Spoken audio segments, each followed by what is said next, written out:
France has been the world's second power for a long time.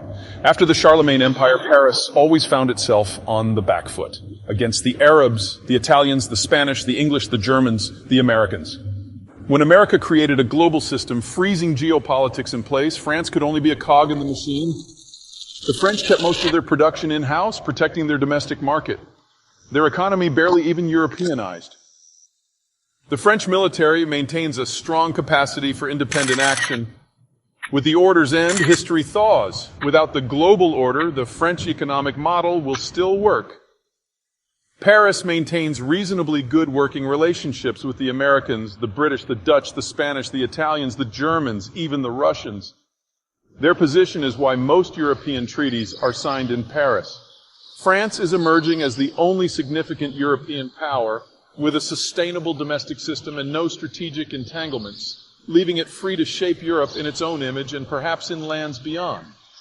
France is a power due to a specific region, the Beauce. The Beauce's limestone-rich soils place it among the world's most fertile agricultural regions, and its surpluses have proven sufficient to feed all of northern France for centuries. The river Yonne cuts south to north through the Beauce's eastern half, bringing all the normal benefits of cheap transport to high-quality agricultural lands that are the recipe for success throughout the world. But the Yonne is no standard river. Some 67 miles downstream of the head of navigation at Auxerre, the Yonne empties into the Seine system just above the Paris metropolitan region. The Seine system web works about 280 miles of river frontage in France's northern lobe, connecting the Beauce's bounty to several population cores, including the capital. The Seine then drains into the English Channel, making France part of the hustle and bustle of the northern European plain. The plain is home to not just the French, but also the Belgians, Dutch, Germans, Danes, Poles, Lithuanians, Latvians, Estonians, and Belarusians before it merges seamlessly into the great wide opens of the Eurasian Hordelands, home of the Ukrainians, Russians, Kazakhs, and more. Nowhere in the world are so many different ethnicities with their own countries crammed into a single geographic feature. Paris's location along the Seine near the far western end of the NEP guarantees the French a seat at any European table. Undeniably, it is the Beauce-Seine connection that makes France a quintessential northern European power, complete with all the wealth and capacity that appertain thereto. But as central to the French identity as Paris and the Seine are, they are not enough. Luckily, the French have more, much more. Just as the Seine makes France a power of Northern Europe, the Rhone makes France a power of Southern Europe. But unlike the busyness of Northern Europe, there simply isn't very much competition down south. The Mediterranean basin's extreme aridity limits civilizational options. There are few places where the land rises sharply enough to wring some rain out of the dry air. Those locations bloom as a result, but that same sharp rise prevents local rivers from having the calm flatness required for navigability, and from that, national potency. France is the only power with Mediterranean frontage that's an exception.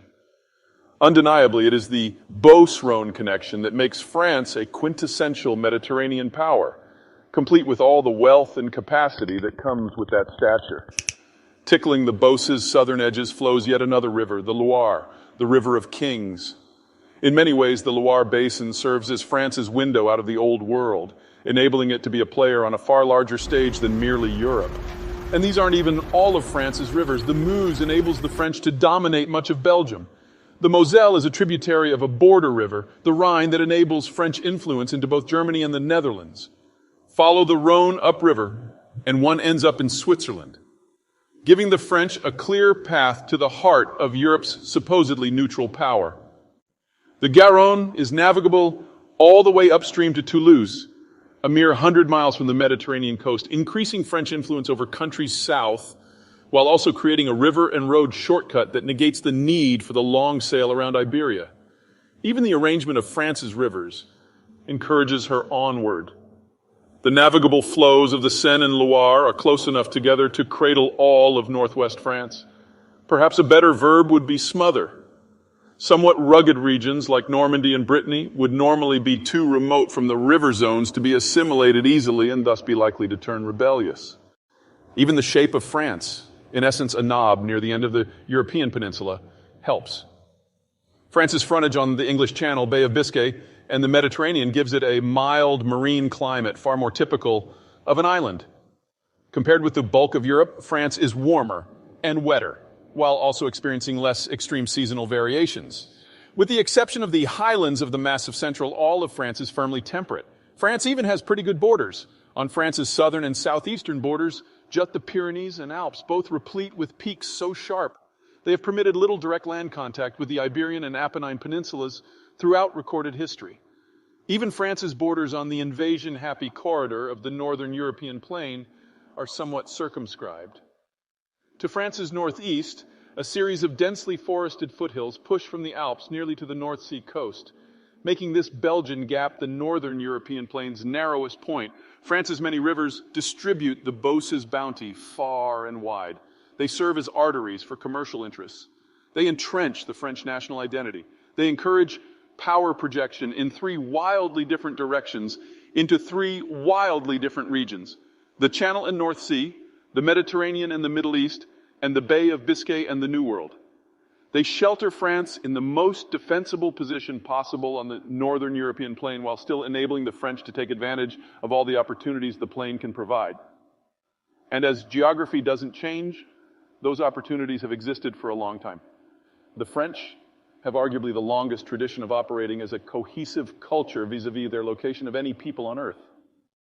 France's unique mix of geographies does more than make it special. The configuration of French lands makes it culturally sophisticated, economically aware, technologically advanced, politically robust, and diplomatically essential. It makes France rich, whether in the sleepy countryside or the city of light. It makes France involved in places as close as Bern and Brussels and as far away as Montreal and Saigon.